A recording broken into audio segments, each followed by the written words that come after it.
Hello. This is the Awful and Awesome Entertainment Wrap, episode 357. This is Rajyasree Sen, and today we have a special co-host. This is Abhijeet. I'm a subscriber of News Laundry, and I'm very happy to be here today. Thanks, Rajyasree. You have to say this. When you're invited, you have to say you're very happy to be here. Because we won't let you say one more word beyond that. But Abhijeet is mainly here to bring a lot more perspective and more informed views on one of the documentaries which everybody's talking about, which is Federer 12 Final Days. Because Roger Federer not just 2 years ago. 2 years ago, he's retired. I was going to say resigned. Retired. So we have that documentary. We have Nicole Kidman's new film, which is a family affair, which is on Netflix, and Tahira Kashyap Khurana's directorial debut, which is a directorial debut for a full-length feature because she has done a short, one of those shorts in those compilations which happened called Sharmajee Ki Beti. But before anything else, we have an announcement that the good days are over and Awful and Awesome will be going behind the paywall from next week. So if you want to catch the full podcast, you have to be a subscriber. You have to go to newslaundry.com/subscription and select a subscription plan of your choice. The subscription will get you access to other subscriber-only content as well, such as NL Hafta, NL interviews, and many of the paywall stories.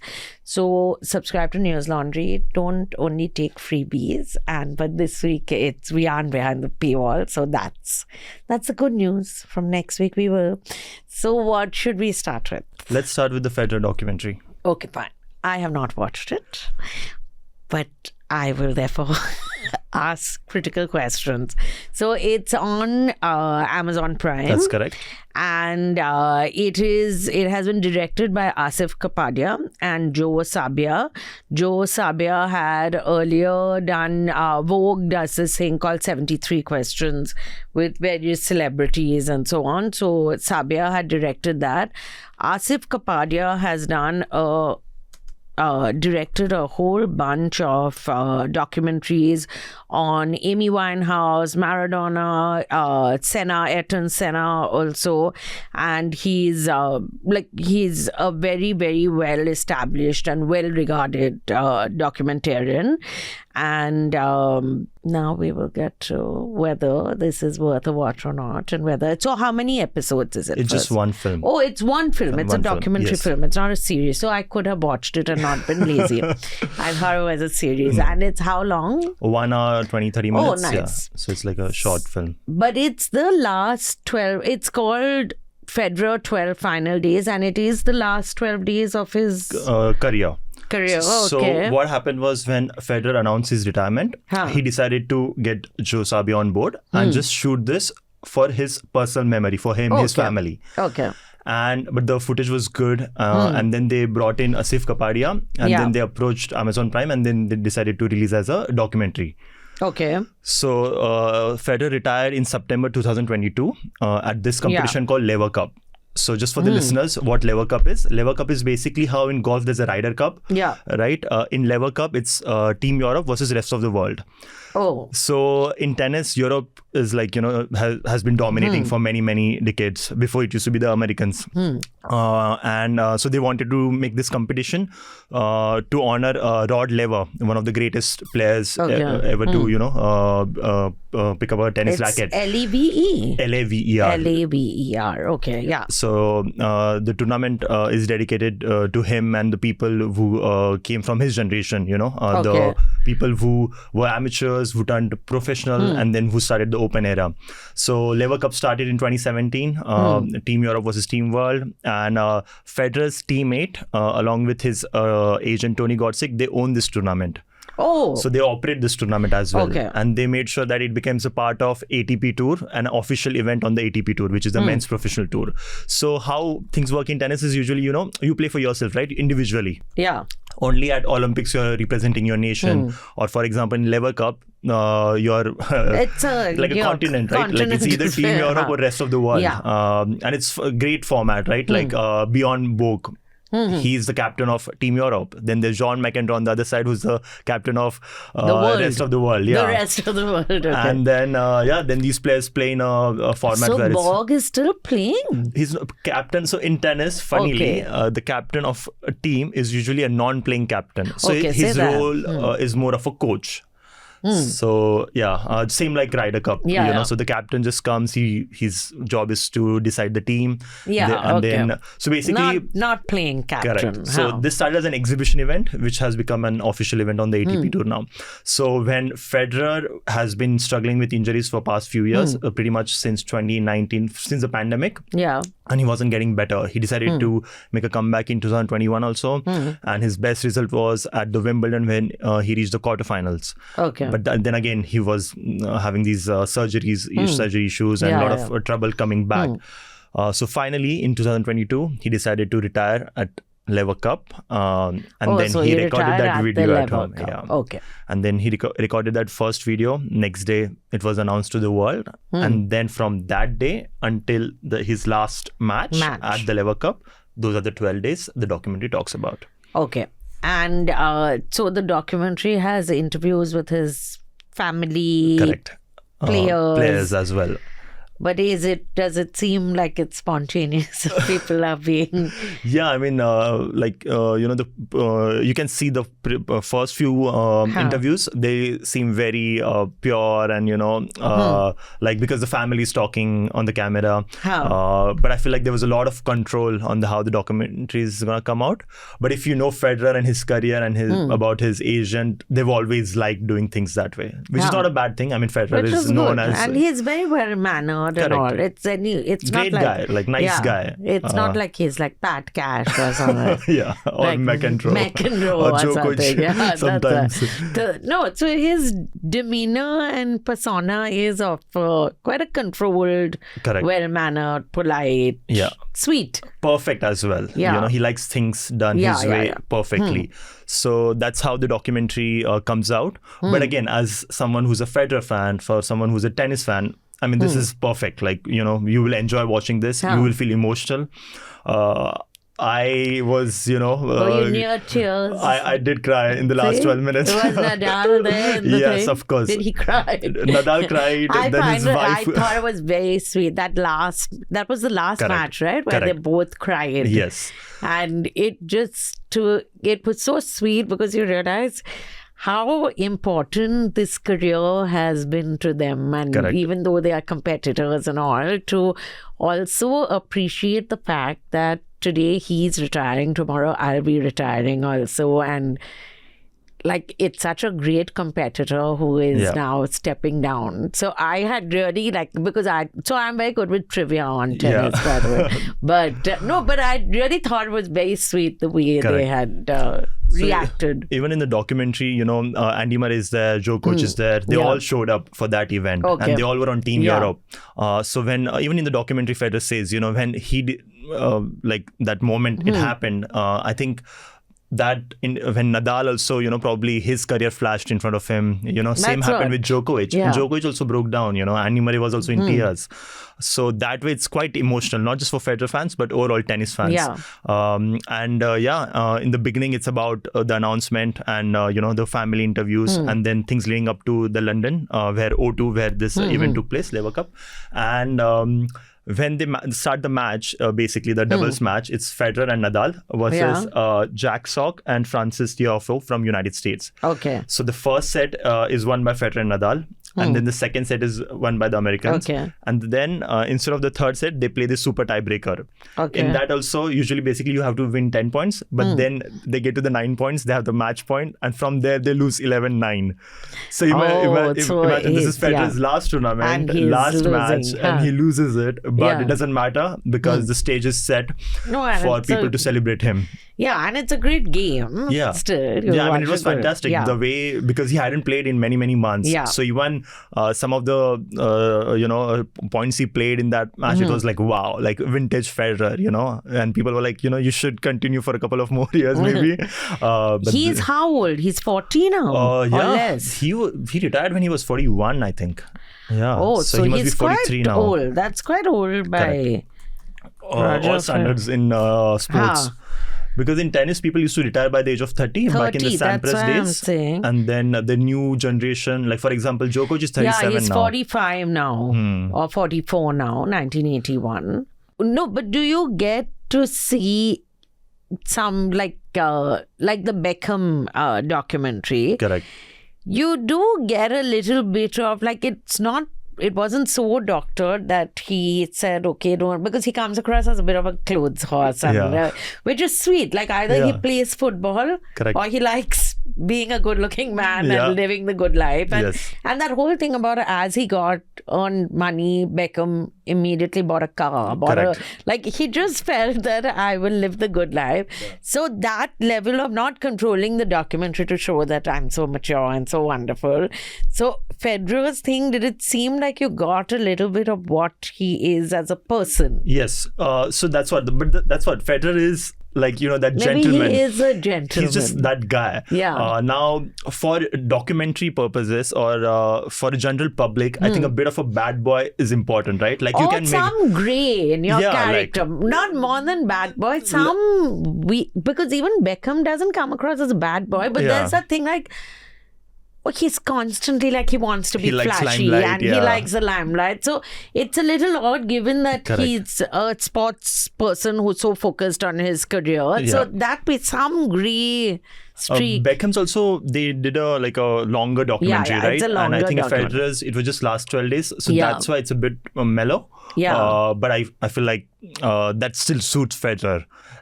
Because even in the documentary, he said, you know, even on the tennis court, when people used to say, you're losing a point, you know, why are you not acting like Djokovic or Nadal? And he's like, it's just not natural to me. He says that in documentary. And he's tried to, show. I read something, which is an interview of his. It was either an interview I read or he's speaking, I've forgotten now, where he said when he was younger, very young, he said, I had a temper. I was a little, like, I was very impatient. And then someone made a comment or something. And he said, I decided from that moment that I'm going to change. That is true. So, and to change to this extent is because he's very controlled and happy and elegant and calm and composed. Yeah. But that is true. Like he was, when he started on the tour, he was really nasty, let's say. He used to break rackets. He said, I got a lot of negative feedback about what kind of person I was. Correct. So, but a lot of life-changing events happened. His coach passed away. That really shook him. Yeah. And then he decided to, control his demeanor and control his shots. And now, he ended up winning 20 Grand Slams. So, that is Roger Federer. Fabulous career. But so I just find even his other, like he'll model for something and all that. But it's like his persona comes through of being this very, more than sophisticated, he just seems very composed. Correct. Like a composed, nice person. He comes across as a nice person, which I think tennis, when we were growing up, at least, means when I was growing up, not when you were growing up, there were a lot of bad boys of tennis, or they were sort of ending their era. So Bjorn Borg was on his way out, but there was Pat Cash, there was McEnroe, Jimmy Connors. They were all a little like they were quite wild and this thing. They were great players, but they had so I think now only Djokovic and there's that other guy. Kyrgios. Yes. Those are the only two who are a little like uncontrollable. Otherwise, it's suddenly become a gentleman's sport, which it wasn't earlier, right? Yesterday only there was this player called Rublev. He's from Russia, and he lost the point and then he was smashing his own knees, So there are these outbursts that happen. But I feel like Sampras and then immediately after that Federer and Nadal, they kind of, made the sport more gentleman-likely. And then that was a big impact on a lot of other players.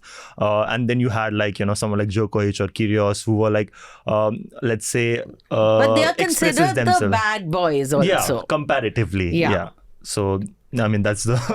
so they are both there in the not Kyrgios, but Djokovic. Okay. Kyrgios usually plays for the Team World, but he was injured that year. Okay. And Djokovic was on Team Europe with Federer.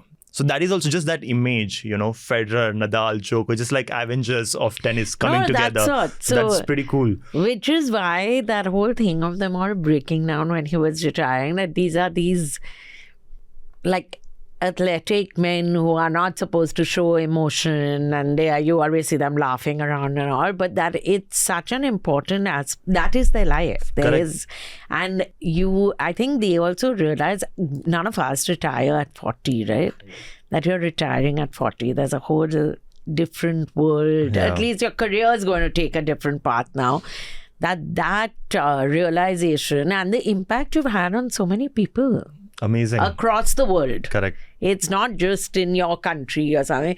So I think that, and Federer's just held up as the benchmark for a great tennis sports player, great ambassador, great, like even all the brand associations he has, everything from Rolex to Mercedes, Uniqlo. Now he's started with that On running shoes, and there's something else with this chap also. With Nadal, he's doing Louis Vuitton, one of those they brands. They did that luggage thing. So it's so funny, like, that there are a lot of interviews where, people are asking Nadal, about Federer, and Nadal end up saying, like, I like Federer, but do not ask me. I don't want to look like his boyfriend. Because they really look like a couple sometimes. They look like a very sweet couple. Even in the documentary, Federer says, there were two angles I was worried about. One was Mirka, his wife, and then Rafa, his friend and rival. But it's so nice that they're such close friends. Exactly. This will not happen in football, right? Messi and Ronaldo won't be crying at each other's retirement. So Chris Evert and Navratilova, who were such, like, they were competitors, they were each other's nemesis. They are such close friends since the last, I think, 30 years or something now. And it's remarkable when you hear them speak about each other. Correct. It's nice to hear, to see that people will transcend. And because it's not a team sport, I think that's another thing. That these are individuals. Nobody else is influencing your... During their plays, usually they are, because they're fighting for the same thing, they are not that friendly. But Federer and Nadal was a great, example, like a friendship. And then I think that is getting developed. I can see now the same thing is happening. Like, for example, Djokovic, they talk about Djokovic also in the documentary. Yeah. And Federer was like, I did not like him in the beginning, but then, he refined his game. And then now, I started respecting him. And then a lot of, he said he's misunderstood. Djokovic, like Federer is saying this in the documentary, but we have the same thing in common, that our values are the same. For example, family matters to us. So even that kind of, to have that also maturity, to mutual see respect, putting yourself in other person's shoes, I think that's pretty cool. Yeah. So I enjoyed the documentary as a fan. So I should watch it. You should definitely watch it, because you are a tennis fan, so you don't miss this. No, but I can't understand. Like, I used to watch tennis when I was younger. But I get confused with that, what love, who's won and who's... So it takes me a little bit. So I can't watch the way people watch it. No, but it's okay. You don't need to know too much. Your tennis knowledge is, I think, mine great. is okay. Of course, I went to learn tennis, and because of my mother, I got a bad name, because I used to play not everyone, most people in Bengal play badminton. Yes. Lots of badminton courts and badminton nets, and we used to have a badminton net set up in our garden and all. So you break your wrist while playing badminton. Correct. Because you have to. So in tennis, you're not supposed to. And I remember the coach said, you're breaking your wrist, and then he saw my mother, came to pick me up. So he said, oh, your Mrs. Sen, Rina Sen's daughter, even she couldn't play tennis. So I felt very disheartened, and I never went back for my tennis, But but we used to watch tennis at that time, right? When Agassi and all were playing, which was a lot of fun. Yeah. Also because they'd win and they'd climb up into the stands. They'd be doing all sorts of weird things. But I will watch. Yes. Good. We have one more very important announcement. There's a new NL Sena project, Neat But Not Clean. This is about the NEET exam controversy, which has left thousands of students with shattered hopes. They were to appear for the exams. People appeared for the exams also. Then there's supposed to be, the government ruled out a wider retest, and now the Apex Court is looking into this matter. who are the people who are the perfect scorers? Were papers leaked in an organized manner? Have groups linked to alleged paper leaks in other states had any role to play in this? And what happens to all the people who took these exams as well? So as part of the Sena project, Basant Kumar and Sumedha Mittal will bring a series of ground reports from Bihar, Haryana and Delhi to answer these questions and to just try to get to the root of what has happened. But please contribute to the project. You have to go to the NL Sena page on newslaundry.com. If you contribute, it just becomes easier to tell these stories because it takes a lot of money and funds to send people on ground and do these kind of reports. So please contribute. And to something more vacuous after that, which is Nicole Kidman has a new film out, which is the second in a series of films which have come out with well-known actors who are actresses who are playing older women in love with younger men. So there was The Idea of You, which is Anne Hathaway, was shown in a romance. She's a 41-year-old mother, which is very young, actually. Now that I'm above 40, I feel it's very young. But she falls in love with a rock star. And in this, Nicole Kidman, her daughter is working for a film star, Zac Efron. And Nicole Kidman and Zac Efron meet and they start having an affair. They start having a relationship, not an affair. Her mother-in-law is played by one of my favorite actresses, which is Kathy Bates. And her daughter is obviously not happy about this relationship. And it's a rom-com. It's light-hearted. There's no great deeper meaning to it. Did you like it, or did you think it was totally mindless? It was totally mindless. I found it very mindless. It was quite stupid, to be honest. I was like, it was very trying on the patients. I think the Anne Hathaway movie still had, Zac Efron's face has definitely done something to his face. Something very bad has happened. He's been going to the same plastic surgeon that are Bollywood stars who are not told as like 1 kg of collagen in your face. So his face has changed. And I don't know, it just didn't even seem plausible, the relationship. There was no chemistry between and you Zac didn't care and Nicole. whether they broke up or did not break up.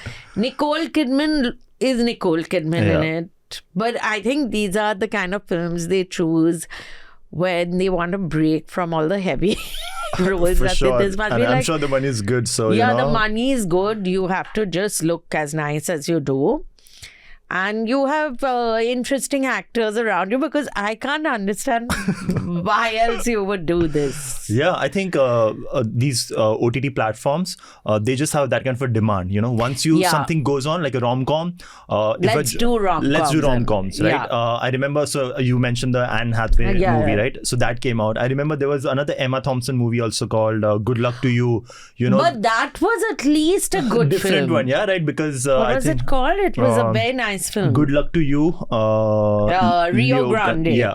So at least it was something different, right? Because that guy is a sex worker and, so there was something different. But here, it's just a normal rom-com where the woman is like, older than the guy and, she's taking on a young lover. But I just feel like it just... Also, the women are very good-looking women. It's not like they are older women who look that much. Any guy would... blessed to have a girlfriend who looks like her. So you've chosen also 2 actresses. So the Emma Thompson one, that's what I like, that she looked older.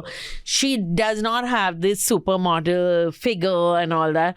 Over here, these women are like supermodels. Yeah, and it's Anne Hathaway and Nicole Kidman. And they don't have a wrinkle on their face also. That's the other thing. So I just, I found it very trying. After a point, I was like, what is happening? Nobody cares. And then it became sort of like Parent Trap. Have you watched Parent Trap? No, I haven't. Oh, so you should watch the original Parent Trap had. Then another one was made with Lindsay Lohan, which was very good also. But the original Parent Trap film, it's a very well-known...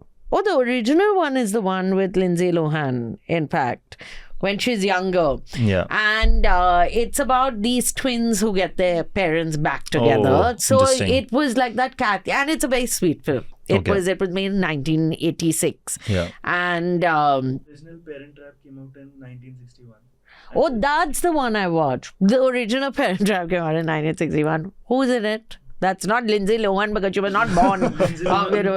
She's in came in the... 98. Yeah, so wait. Rajyasree, you have a fact checker. Yeah, because I need, this is what I need basically. No, so you must watch the original Parent Trap. Was so good as a 1961 film. Hayley Mills. Okay, I'll check it out. None of us know, but know now, but it was just a very, very sweet, nice. I'll check it out. It's like a rom-com only, that one, but it's worth a watch. And Maureen O'Hara was the mother and all that. And it's about them getting their parents together. So I felt this Kathy Bates and her granddaughter, when they do that thing in the supermarket. Yeah.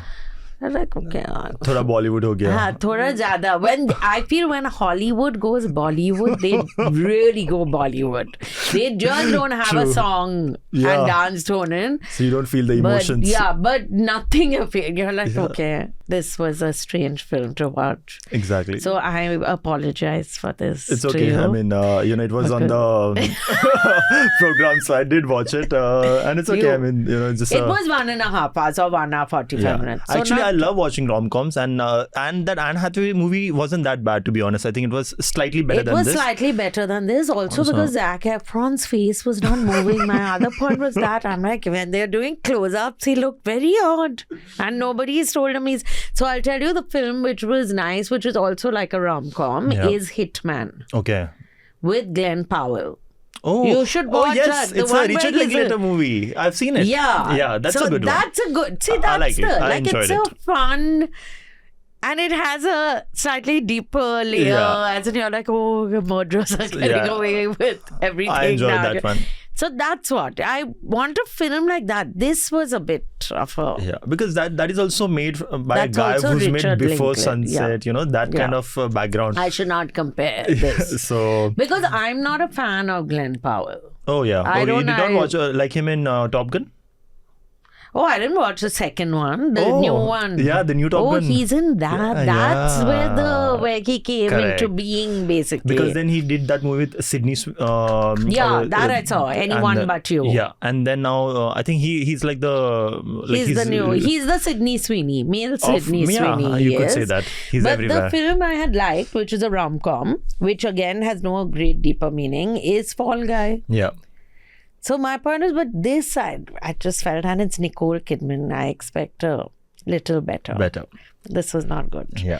But the film which I was surprised by is Tahira Kashyap Khurana's debut film, which is Sharmajee Ki Beti, which is on Amazon Prime, I think.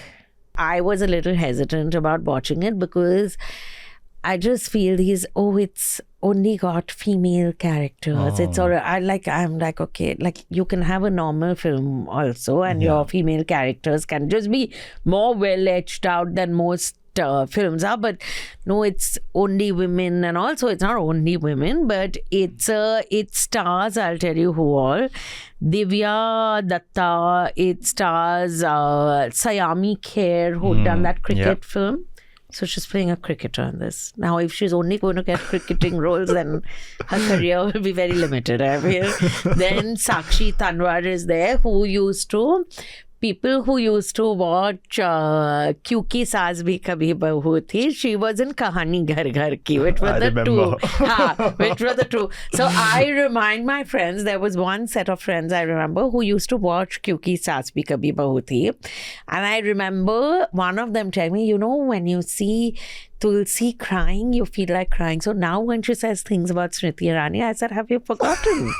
You felt like crying, now you're making all of us cry only now. But so Sakshi Tanwar is in this. So there are 3 sets of three sets of characters in this. There is Sakshi Tanwar, who is a teacher, and teacher, you would say upper middle class. They stay in a very nice flat and all. She also gives coaching. She's part of one coaching center, and her husband is both parts of the couple are working. They have a daughter who's those two characters are the best. They are these two girls. One of them is this Sakshi Tanwar's daughter, who has this wild frizzy hair which is uncontrollable, and she feels like she's just not fitting into school. She's pre-pubescent. It's that, oh, nobody likes me, I'm not nice looking, I'm this thing, and she's quite mean to her mother and all. So there's that, because she feels her mother, which the mother does, is very focused on her career, but is also the person paying the bills primarily more than the husband. And they are 50, like they're both contributing to the household. So the husband does it's basically a flip of the mother-father role. So the husband is the one who drops the child to school. He's the one who dresses the kid and all. And the mother does the other, oh, this needs to be done, these bills need to be paid. What are the traditional mother-father roles are switched. So there's this girl and her parents. And the parents have a very nice relationship. Like the father, he says, don't pay attention to what our kid is saying. She's just being mean. A man written by a woman, basically. Yeah, a that's good all. character. Yeah, very good character. Then there's Divya Datta's character. And they stay in this fancy, like one of those fancy Bombay apartments which are overlooking the sea, big balconies and all that, and fancy looking condo. She is married to Parveen Dabbas. You know Parveen Dabbas? Khosla Ka Ghosla. He's the son. Got it. Right? Other than Ranveer, the other son. So Parveen Dabbas has some fancy job. They have shifted from a small town and they've come, I think, from Chandigarh or something, and they've come to Bombay, and their daughter, these two girls are friends. They have a daughter also. She is she's a little tomboyish, but more than that, she's also obsessed with her hair's not looking nice and all, because they're these 12-year-old kids. Of course, yeah. And she is gay. And she's like figuring it out that, am I gay, all that. So you have that line happening. But Parveen Dabbas and his wife, basically she's a housewife, and he goes to work, comes back, he pays all the bills. They hardly have any relationship. And Divya Datta can't understand what is happening. And then there is those two, so it's those two families and these two girls. So three strains there. And the little girls is more about, in school, who is popular, who is this thing, am I going to get my period? That's a very big theme line, which I felt was stretched out a little bit, but I don't know, maybe I've forgotten what we were like when we were 12, but I don't think anyone was this obsessed. But the relationships, the married couple relationships, what I liked is, there are and then there's there's Sayami Kher is there. She's a cricketer. She plays for the Mumbai cricket team. Her boyfriend, she's in a steady relationship. He's a budding actor. And he keeps telling her that, why do you have to keep playing cricket? You're getting so tanned. You feel so tired. You eat so many bananas, because she comes back. She said, I have to eat bananas. She eats bananas and eggs. So it's how many bananas will you eat in a day? You're constantly eating bananas and all. So there's that. That was the least interesting storyline, which is why I forgot it. Because you're like, also, so that the way it ended was, I just felt everything ended a little pat. Like, it's all tied up neatly. So that is one problem I had with it. But otherwise, the characters are very well etched out. And there are no black and white characters. So Parveen Dabbas's character is having an affair. But the way he and his wife deal with it, and how he deals with it with his wife, and they find it, there's no, now there are spoilers. So when they separate, it's as decently as someone can do something. So that, and it's about women basically finding their footing and being comfortable in their own skin. But it's clearly, you can make out the difference when a woman sometimes Not that I've seen some films where men have written beautiful female characters also, but these characters are very well thought out. Oh, that's nice. So Yeah. maybe it's like, you know what Greta Gerwig did in Hollywood? She came up Yeah. with Lady Bird and then Little Women and, Barbie. Yeah, so that's So the maybe, so you would recommend this, right? I'd recommend this, and I'd recommend watching. It's also one of those films you can watch with your family. Yeah. And it's far from mindless, but it's a very feel good. So it's like a comedy drama. It's got comedy. It's even though it's sadness, which you like Divya Datta's character figuring out what's happening with her. It's not done with so much pathos. You're like, oh my God, what is going to happen to her now? That way, because there are very funny sequences in that. Okay. And it's cute. They have a full-time male house help, who's clearly gay. Yeah. But he's very involved in like what sari she'll say, should I wear the pink? Because her husband has no time for her. She's a Okay, so housewife. she's Her child has gone to school. Yeah. And she has a very nice relationship with her The child. So help. that Oh, thing okay. is there. The contrast between this other child and her mother and this child and her Wonderful. mother. And but she'll ask this guy, like, should I wear the pink sari or the red sari? And he gives his inputs. He wears face masks and all. Like, so in the middle of the seriousness, there's a little lightness thrown Lovely. in. But it's a nice, like, as a directorial debut, I have to say it's like there's very well skill done. that you can see that is Awesome. coming I'll through. definitely watch it. Yeah, definitely. I would recommend watching it after a long time. But there is this film which I wanted to watch, which I didn't know had come out because it's on Z. Nawazuddin's new film. Oh, wow. And it's supposed to be excellent. I'll tell you what it's called. Rautu Karaz. Rautu, I think, is the town's name. Okay. And there's a murder which takes place. Oh, and he's a interesting. cop, but he's very funny. And it's supposed to be very, very good. So will I'm definitely impressed check that this out. it's sad that Z5 and Geo are the ones who are funding all this. But now, as long as they are funding good stuff. But I will watch that for next time. But that's about all we have for this time. Is there anything else that you watched that you want to recommend? I watched, with Nanika, we went to watch The Bike Riders. Was it good? Yeah, it was good actually, but in the beginning it's a bit slow and then it stretches out a bit. And it has who? That guy who plays Elvis. Yes, Austin Butler. Yeah, Austin Butler. Then And there's Jodie Comer from Jodie Comer, who I Killing really Eve, like. you know. Yeah. And there's Tom Hardy as well.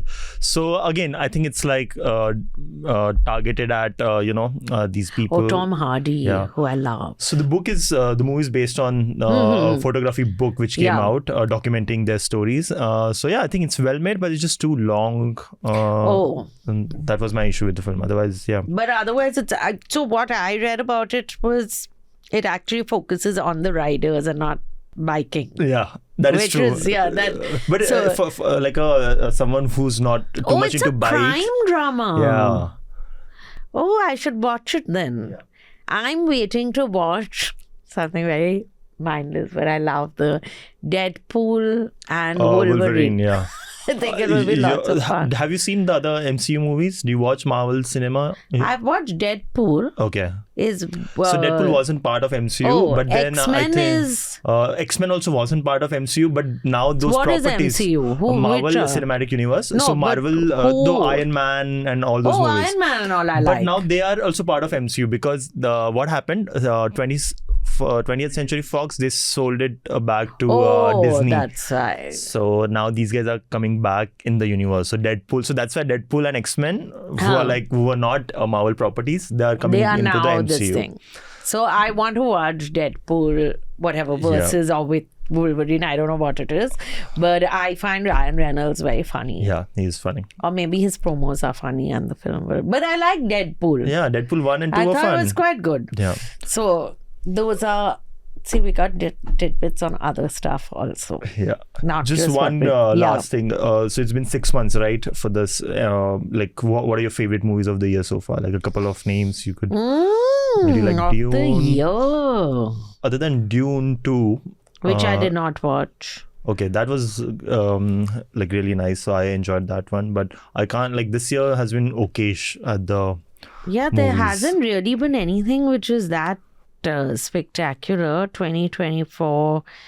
Oh, so what I started watching and I'm quite enjoying is The Bear. Oh, Though, I have to because start it. the new season, and I don't know why people, maybe it will go down, but at least the first 2 episodes seem really good. Also, if you're a foodie like me and so they've shot in Noma in Copenhagen, which is Oh. considered the mecca of restaurants, and the main chef is there in the background, and Olivia Colman is there in the first episode. Okay. So it has a lot of people who you would. Oh, I'll tell you the show I loved in what is it called? Siege, right? No, Regime with. The Regime with? Kate Winslet. Oh, wow. Have Okay. you not No, I watched have it? not It's on watched it. Geo. Okay. That's why. But it is one of the most clever shows I have seen in a long Okay, time. She interesting. plays a dictator Yeah. who's a little off her head. A dictator who is heading one of these Eastern European countries. What time? Current. Today. Oh, wow. Today's 2024. time. Insane. And it is hilarious, Okay, absolutely. I'll check she it out. is so good. And you must watch it. It was very, very good. But other than that, I can't think of anything else. Have you started watching House of the Dragon season 2? No, I won't. Okay. Mm. That is I'm also on not. Geo. I've been That's watching also that. on Geo. See, we have no choice. We have to. I'm looking at this to see whether Crew. Did you watch Crew? Yeah, it was Which again. was not one of the best. Yeah. No, there's nothing really this time which has. Blown our minds. Yeah, I can't think of anything. In fact, oh, Barbie and all was this year. No, Barbie that's was last last year. year. That was last Oppenheimer summer. is also last year. They won the awards this year, but yeah, it was all Yeah, last it was year. all last year. Okay, so I want to watch, and it's on Prime to rent right now. It's called Challengers with Zendaya. Yeah, I watched that. Did you like it? Yeah. Oh, I'm going to watch it. I'm going to rent it. So a And I lot didn't of go people, to the like, hall. again, as a tennis fan, I loved it. Huh. The way they've showed but tennis. not nice. People have not. Because they are such not even great characters, like real, Yeah, like they are. Yeah, ugly yeah, yeah. characters. But the way they've done, I think it's done really well. Because Luca, who directed Call Me By Your Name, he's the one who's directed that. Oh, so then it will be it is good. like steamy, and like how young tennis players behave, Yeah. what winning and losing means to them. I think it was done well. But so good. a lot of people didn't like it because they went on that moral journey with them, and I was like, Yeah. But you have to have great people in life, otherwise Exactly. life would be very boring. No, so that's what I want to Do watch Challengers. Yeah, I think because you will I like just it. saw that it's up for rent. Although as I rent it, the next week it comes for free on the thing. So I Maybe you always need to get be patient jacked. for one more week. No, I always get jacked by this, but we will see. But thank you so much for taking Thank you, out your Rajyasree, for time. having me. You're welcome. And it's a wrap. Journalism at News Laundry is powered by the public. Because when the public pays, the public is served. Visit newslaundry.com/subscription and pick a payment plan of your choice. Pay to keep news free and independent. Your future, and indeed the future of democracy, depends on it.